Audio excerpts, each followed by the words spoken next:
Nous arrivons au terme de notre étude et c'est aujourd'hui le temps de la réflexion avancée. Nous sommes le vendredi 21 avril. Pensez aux paroles incroyables de Paul dans Hébreux 7, 25, que je vais vous lire maintenant. C'est aussi pour cela qu'il peut sauver parfaitement ceux qui s'approchent de Dieu par lui, étant toujours vivant pour intercéder en leur faveur, qui, parlant de Jésus en tant que notre souverain, sacrificateur, dit qu'il peut sauver parfaitement ceux qui s'approchent de Dieu par lui. Sauver parfaitement. Le mot grec pour parfaitement signifie plein, complet ou total. C'est Jésus qui peut nous sauver. Notre travail consiste à nous abandonner en lui, en réclamant sa victoire en notre faveur. Notre confiance doit être en lui et non en nous-mêmes. Nous pouvons résumer la force de l'expression « craignez Dieu » dans Apocalypse comme le dernier appel de Dieu à l'humanité pour qu'elle le choisisse comme son Dieu glorieux et majestueux, qui sera victorieux sur les forces du mal qui s'opposent à lui et à son plan sur la race humaine. Voir pour cela Apocalypse 14, les versets 9 et 11. Et un autre ange, un troisième ange, les suivit en disant d'une voix forte : si quelqu'un adore la bête et son image et reçoit une marque sur son front ou sur sa main, il boira lui aussi du vin de la fureur de Dieu, versé sans mélange dans la coupe de sa colère, et il sera tourmenté dans le feu et le soufre, devant les saints anges et devant l'agneau. Et la fumée de leur tourment monte au siècle des siècles. Et ils n'ont de repos ni jour ni nuit, ceux qui adorent la bête et son image, et quiconque reçoit la marque de son nom.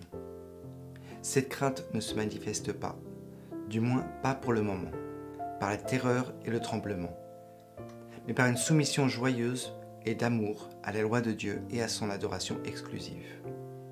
Aucune autre puissance ne devrait être reconnue comme digne d'une telle dévotion et d'une telle loyauté. En effet, il n'y a pas d'autre option, car ce qui se présente à l'horizon du conflit cosmique, comme des possibilités, sont des actions de puissance démoniaque destinées à s'étendre.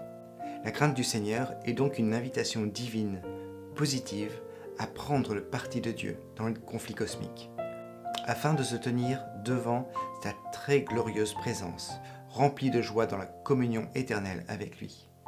Ces mots étaient ceux de Ángel Manuel Rodriguez dans The Closing of the Cosmic Conflict, Hall of the Three Angels. À présent, quelques questions pour alimenter la discussion.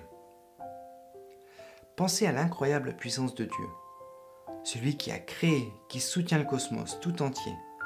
Nous pouvons à peine saisir l'idée du cosmos. Comment alors pourrions-nous commencer à comprendre le créateur de celui-ci ? Pensez à quel point il est plus grand, plus vaste, plus puissant que nous. Et ce Dieu nous jugera un jour. Comment ces faits nous aident-ils à comprendre l'idée de la crainte de Dieu et de ce qu'elle signifie ? Comment éviter le légalisme lorsque nous discutons des concepts bibliques de sainteté, de tempérance et de victoire?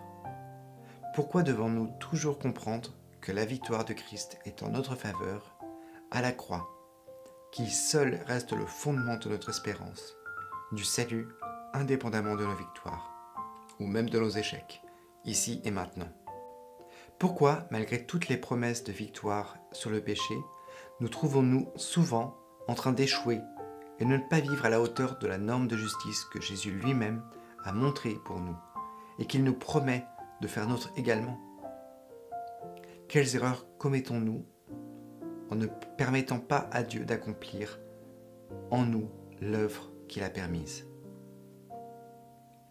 Je vous laisse sur cette question et je vous donne rendez-vous demain pour une nouvelle étude.